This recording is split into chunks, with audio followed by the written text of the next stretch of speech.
Our channel does not promote any violent, harmful, or illegal activities.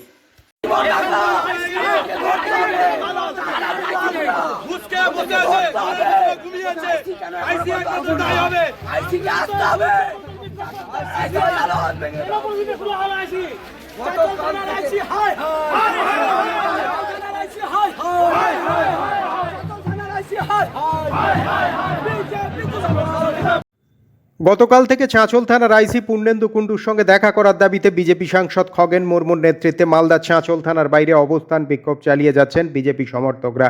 ঘটনার 22 ঘন্টা পেরিয়ে গেলেও দেখা করেননি আইসি। উপরন্তু বিক্ষোভ তুলে নেওয়ার জন্য পুলিশের তরফ থেকে চাপ দেওয়া হচ্ছে বলে দাবি বিজেপি সমর্থকদের। এরই মধ্যে এক মহিলা বিজেপি সমর্থক অসুস্থ হয়ে পড়েছেন, তাও নিজেদের অবস্থানে অনড় তারা।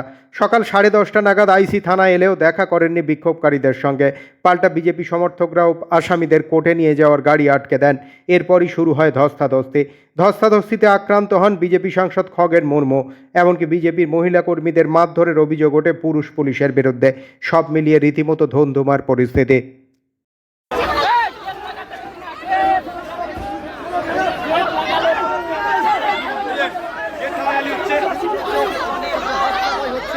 পুলিশের সঙ্গে কিন্তু ধস্তাধস্তি হচ্ছে, হাতাহাতি হচ্ছে বিজেপি কর্মীদের। যেহেতু এই যে প্রিজন ভ্যান, সেই প্রিজন ভ্যান কিন্তু নিয়ে যেতে দিচ্ছে না, তারা বাধা দিচ্ছেন। সেই আজকেও সকালবেলায় দেখলেন, আপনারা যদি থাকেন সেই সময়তে, উনি গটগট করে তার হচ্ছে আবাস থেকে বেরোলেন। এখানে হচ্ছে তিনি প্রণাম করলেন, মন্দিরে প্রণাম করলেন, প্রণাম করে চলে গেলেন। তারপরেও আমরা এতক্ষণ ধরে বসে আছি, 24 ঘন্টার পরেও তিনি কিন্তু একবারও সাক্ষাৎ করার মনে করলেন না, তিনি তার সৌজন্যতাও দেখালেন না। এখন হচ্ছে যখন আমাদের এই সমস্ত যখন এত সব দেখেছেন, আমাদের মহিলা কর্মী যারা আছেন তারা আহত হয়েছেন অনেক। আমাদের দুজন মহিলা, একজন মহিলা সেখানে হচ্ছে যে অসুস্থ হয়ে পড়ে গেছেন, তার হাসপাতালে ভর্তি আছেন। আর একজন আমাদের এখানে কার্যকর্তা, তিনিও পড়ে গেছিলেন। এখানে প্রিজন ভ্যান, তিনি বারবার করে এখানে রিকোয়েস্ট করলেন সবাই, আপনি একটু সবাইকে হাত তুলে একটু আশ্বস্ত করুন, এই প্রিজন ভ্যানটা যেতে দিন, সমস্ত আসামিরা আছে। আমি বের করে দিলাম, পাস করে দিলাম। তারপরেও আবার নাটক। উনি বললেন যে না, কিছুটা আপনিও আগেন, উনিও কিছুটা এগিয়ে আসবেন। এখান থেকে উঠে আমি চলে গেলাম তার দরজা পর্যন্ত, দরজার কাছাকাছি কথা বলার জন্য।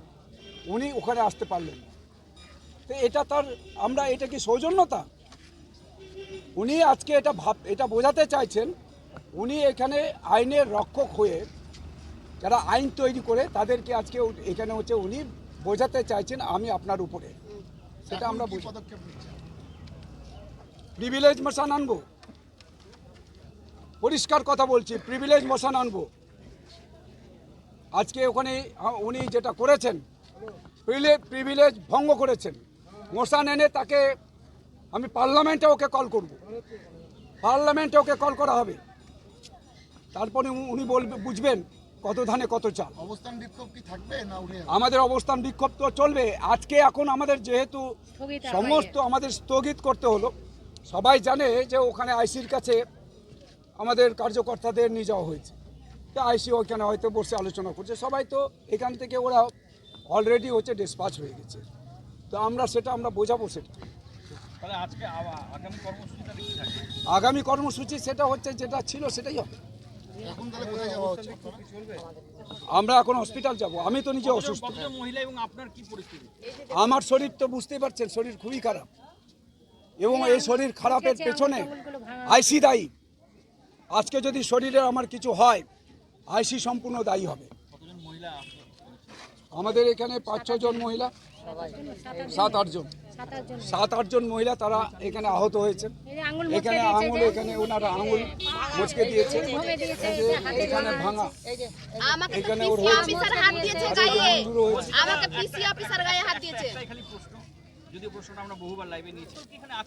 কোনো গোষ্ঠীদ্বন্দ্ব থাকলে এত লোক থাকতো নাকি?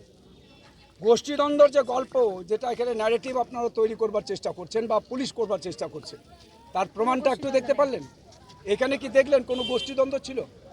সবই তো এখানে বিজেপির লোকেরা ছিলেন, বিজেপির সমস্ত নেতারা এসেছেন, উত্তর মালদার সমস্ত নেতা নেত্রীরা এসেছেন।